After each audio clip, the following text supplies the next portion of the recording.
আসসালামু আলাইকুম, ওয়েলকাম করছি রিয়াসাত আজিম। ভিন্ন ধর্ম মতাদর্শের যারা শুনছেন সবার প্রতি আন্তরিক কৃতজ্ঞতা। আমার এই কন্টেন্ট বা এই ডিসকাশনটা পুরোপুরি বাংলাদেশ ক্রিকেট বোর্ডের নিউ প্রেসিডেন্ট ফারুক আহমেদকে কেন্দ্র করে। অনেকের মধ্যে অনেক ধরনের প্রশ্ন জাগে, অনেকে বোঝার চেষ্টা করছেন এবং অনেকে অনেক অপটিমিস্টিক যে Faruk Ahmed is here to do something extraordinary. তিনি আসলে কেমন প্রেসিডেন্ট? দেখুন, অগাস্ট শেষ হয়েছে, ঘটনাবহুল অগাস্ট, পুরো অগাস্ট জুড়ে অনেক ঘটনা ঘটেছে এবং ক্রিকেটীয় পরিমণ্ডলের সবচেয়ে বড় ঘটনা ঘটেছে 21শে অগস্ট, যেদিন ফারুক আহমেদ বাংলাদেশ ক্রিকেট বোর্ডের দায়িত্ব গ্রহণ করেন নাজমুল হাসান পাপনের পদত্যাগের মাধ্যমে।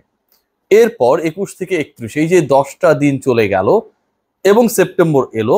সেপ্টেম্বরের প্রথম দিনে আমার এই ভিডিওর মূল উপজীব্য ফারুক আহমেদ 10 দিনের প্রেসিডেন্ট হিসেবে কি দেখিয়েছেন, তিনি কেমন প্রেসিডেন্ট, বিসিবি কেমন প্রেসিডেন্ট পেয়েছে, আমরা যেই ফারুক আহমেদকে এক্সপেক্ট করছিলাম সেই ফারুক আহমেদকে কি আমরা পেয়েছি। বিভিন্ন রোলে তিনি ছিলেন। বাংলাদেশ ক্রিকেট বোর্ডের অভিভাবকের রোলটায় ফারুক আহমেদ আসলে কতটুকু ইফেক্টিভ।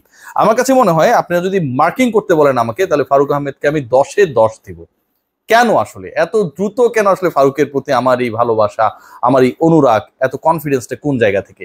দেখুন, এই যে 10টা দিন গেছে, এই 10 দিনের মধ্যে তিনি এমন কিছু কিছু চমক দেখিয়েছেন যেগুলো আসলে ফ্যাবুলাস। প্রথম যে চমকের জায়গাটার কথা যদি আমরা বলি, যে ফারুক আহমেদ বাংলাদেশ ক্রিকেট বোর্ডে দায়িত্ব গ্রহণ করেছেন অ্যালং উইথ নাজমুল আবেদিন ফাহিম, মানে তার পার্টনার হিসেবে বোর্ডে আমরা দেখেছি নাজমুল আবেদিন ফাহিমের অন্তর্ভুক্তি। ফারুক এবং ফাহিম ক্রিকেট বোর্ডে আসছেন, তাদের মধ্য থেকে কে প্রেসিডেন্ট হবে এরকম একটা ডিসকাশন একটা সময় ছিল এবং ফাইনালি ফারুক আহমেদ প্রেসিডেন্টের দায়িত্বে, নাজমুল আবেদিন ফাহিম ডিরেক্টরের দায়িত্বে। এই যে প্রেসিডেন্ট হয়ে ফারুক আহমেদ এলেন এবং তার সঙ্গী হিসেবে নাজমুল আবেদিন ফাহিমকে তিনি চুজ করেছেন, গ্রহণযোগ্য একটা ব্যক্তিত্ব যিনি, এবং একই সাথে নাজমুল আবেদিন ফাহিমকে প্রত্যেকটা প্রেস কনফারেন্সে পাশে বসিয়ে, ইভেন বাংলাদেশ ক্রিকেট বোর্ডের মিটিং গুলোতে ঠিক ফারুকের পাশের চেয়ারটাই নাজমুল আবেদিন ফাহিমের যে বসার ব্যাপারটা, আমার কাছে মনে হয় যে ওই রেসপেক্টের জায়গাটা তিনি দেওয়ার চেষ্টা করেছেন। সেকেন্ড পয়েন্ট, যেটা বাংলাদেশ ক্রিকেট বোর্ডের দুর্নীতি, অনিয়ম, স্বেচ্ছাচার, অনেক বিষয় নিয়ে অনেক ধরনের প্রশ্ন উঠেছে, বিতর্ক, কিন্তু আবারও বলছি, কারণ এখন পর্যন্ত কোনো কিছুই প্রমাণিত না, অকাট্য প্রমাণ কেউ দিতে পারেনি। তাহলে কি দরকার যে বাংলাদেশ ক্রিকেট বোর্ডে দুর্নীতি হয়েছে কি হয় নাই, এটার জন্য গুরুত্বপূর্ণ ব্যাপার যেটা একটা ইন্টারন্যাশনাল অডিটের ব্যবস্থা করা, সেই ডিসিশনটা ফারুক আহমেদ গ্রহণ করেছেন। It's a big decision. যেই ক্রিকেট কমপ্লেক্স পূর্বাচলে হচ্ছিল, সেই ক্রিকেট কমপ্লেক্স দেখতে গিয়ে ফারুক আহমেদ খুব ইন্টারেস্টিং একটা কথা বলেছেন, সেটা হচ্ছে খেলার জন্য শেপ আসলে বোটের মতো বা স্কোয়ারের মতো হওয়ার দরকার নেই, আমাদের দরকার ওভাল, মানে বৃত্তাকার মাঠ, সেটাই হচ্ছে গুরুত্বপূর্ণ। এই যে এই বক্তব্য বাংলাদেশের প্রত্যেকটা মিডিয়া গতকাল যেভাবে এটাকে কভার করেছে, ট্রিটমেন্ট দিয়েছে এবং সাধারণ মানুষ যেভাবে এটার পক্ষচারণ করেছে, ফারুক আহমেদকে অ্যাপ্রিসিয়েট করেছে, এই মেন্টালিটি আসলে দরকার ছিল।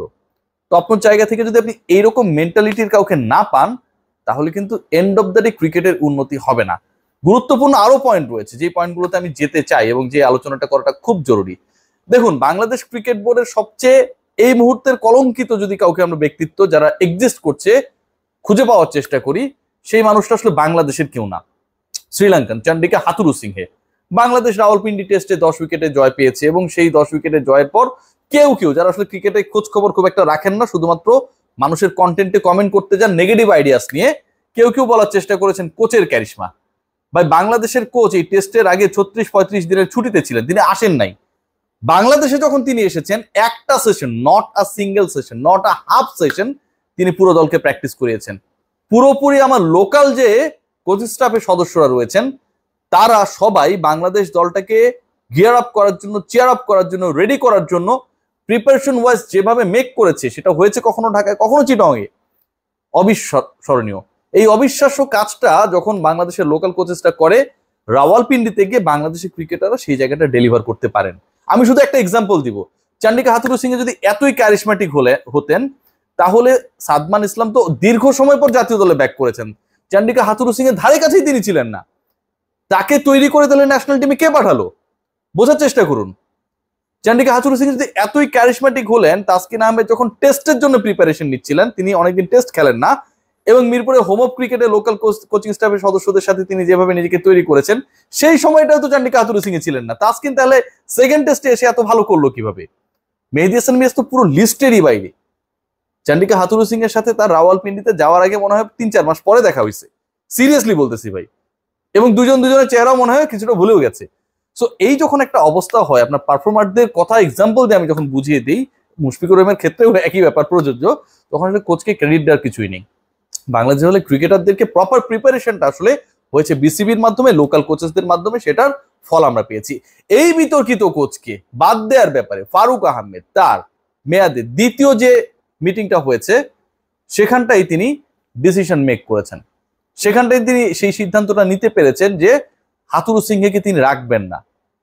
আমার প্রশ্নের উত্তরে ফারুক আহমেদ বলেছেন যে আগের 7 দিন আর পরের 7 দিন ওয়েট এন্ড সি।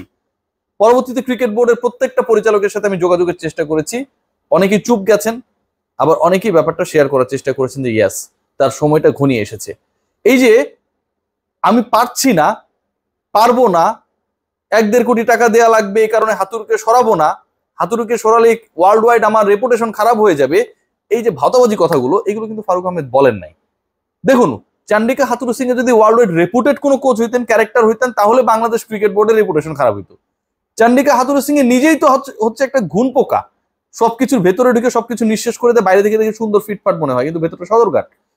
তিনি এখন পর্যন্ত শ্রীলঙ্কার কোচ ছিলেন 2 বার, একবার অ্যাসিস্ট্যান্ট কোচ, একবার হেড কোচ, 2 বারই তিনি চাকরিচ্যুত হয়েছেন ভাই। বাংলাদেশ ক্রিকেট বোর্ড নাই খারাপ, আমি মাইনা নিলাম, যারা সবাই চাকরি খায়। শ্রীলঙ্কা ক্রিকেট বোর্ডের তিনি যেখানকার নিজের দেশের লোক, সেই জায়গায় তো তিনি টিকতে পারেন নাই। চান্ডিকা হাতুরু সিংকে তার দল, সিডনিতে তিনি হচ্ছে কাজ করেন, তার দল তাকে অ্যাসিস্ট্যান্ট কোচ থেকে প্রমোটেড করে হেড কোচ বানায় নাই। বাংলাদেশে আসার আগে ঠিক আগ মুহূর্তে তাদের কোচিং স্টাফের শাফলিং হয়েছিল, ওই সময় যিনি হেড কোচ ছিলেন তিনি পদত্যাগ করেছিলেন। চান্ডিকা হাতুরু সিং এর that time he was expecting that he will be the head coach of Sydney, শেষ পর্যন্ত তাকে করা হয় নাই ভাই। সো মজার ব্যাপারটা তো এখানটায়, নিউ সাউথ ওয়েলসে যখন তার বেল থাকে না, তখন তিনি বাংলাদেশে এসে মাতবরি করার চেষ্টা করেন, এবং সেটাই তিনি করেছেন। সো চান্ডিকা হাতুরু সিং এর চাকরি খাওয়ার ব্যাপারে, তাকে এখান থেকে খেদানোর ব্যাপারে আমার কাছে মনে হয় ওয়ান অ্যান্ড অনলি গার্সি যদি কেউ থেকে থাকেন সেটা হচ্ছে ফারুক আহমেদ, এবং সেটা তিনি করেছেন। গামিনী ডি সিলভা, তার ব্যাপারেও ডিসিশন আসছে, সেদিন একটু মাইল্ড ওয়েতে বলেছেন, বাট গামিনী ডি সিলভার ব্যাপারে ডিসিশন আসছে। ফারুক আহমেদ যদি তাকে না তাড়ান, তাহলে এখানকার যারা গ্রাউন্ডসম্যান রয়েছেন তারাই তাড়ানোর জন্য যথেষ্ট। এই লোকটা এত বাজে যে যারা হচ্ছে বিভিন্ন ধর্মের রয়েছেন, তারা যখন তাদের প্রেয়ার টাইমে তাদের স্রষ্টার কাছে প্রার্থনা করার জন্য একটু সময় চান, সেই সময়টাও গামিনী ডি সিলভা দিতে চান না। কত নোংরা টাইপের মানসিকতার লোক হতে পারেন তিনি। বাংলাদেশে গ্রাউন্ডস কর্মীদের বিভিন্ন ধর্মের লোক রয়েছে, তাদেরকে কাউকে নামাজ পড়তে দেন না, কাউকে পূজা করতে দেন না, মানে কোনোটাই তিনি দেবেন না। মাতবর একজন এসছেন, এই মাতবর বদমাইশ একটা, এবং তাকে সরানোর ব্যাপারে যদি শেষ পর্যন্ত বাংলাদেশ ক্রিকেট বোর্ড স্টেপ না নেয়, ডেফিনেটলি গ্রাউন্ডসম্যানরাই সেই উদ্যোগটা নেবেন। সবাই স্রষ্টায় বিশ্বাস করে কম বেশি, না? এবং তাদেরকে যদি আপনি আপনার প্রেয়ার করার সময়টা দিতে গিয়ে যদি চিল্লাচিল্লি করেন, পৃথিবীর শ্রেষ্ঠতম অফিসেও সেটা করা হয় না। বাংলাদেশের কিউরেটর গামিনী ডি সিলভা যেটা করেন হিন্দু মুসলিম সকল ধর্মের মানুষের সাথে, এটা কোনোভাবেই সমর্থনযোগ্য না। স্রষ্টার প্রতি আপনি আপনার দৃষ্টিভঙ্গি, আপনার ভালোবাসা প্রকাশ করবেন, আর সেই সময় এসে গামিনী ডি সিলভা এখানটা মাতবরি করবে, এটা বেশি দিন চলবে না। তো Faruk Ahmed definitely I know is informed, এবং এই ব্যাপারেও তিনি উদ্যোগ গ্রহণ করবেন, এবং যিনি এই কাজটা করছেন এখান থেকে তাকে সরানোর ব্যাপারে উদ্যোগী হবেন। আরেকটা বড় ব্যাপার আমার কাছে মনে হয়েছে, ফারুক আহমেদ বাংলাদেশ ক্রিকেট বোর্ডের এক্সপেন্সেস গুলো যেন, মানে ফালতু খরচ যেন কোনো কথায় না হয়, এখন পর্যন্ত আমার কাছে মনে হয় তিনি এই ব্যাপারটা নিয়ে যথেষ্ট সিরিয়াস রয়েছেন। লেটস সি কি হয়, সামনে স্ট্যান্ডিং কমিটিগুলো ফুলফিল করতে হবে, সেই জায়গায় কিন্তু তাকে মুনশিয়ানা দেখাতে হবে। নাম এক্সপেরিয়েন্সের থেকে কে কোন কাজটার জন্য যোগ্য সেটা বিবেচনায় নিয়ে স্ট্যান্ডিং কমিটি যদি করতে পারেন, সেটা সাকসেস পাবে ফারুক আহমেদ এবং বাংলাদেশের ক্রিকেট। সবাই ভালো থাকবেন।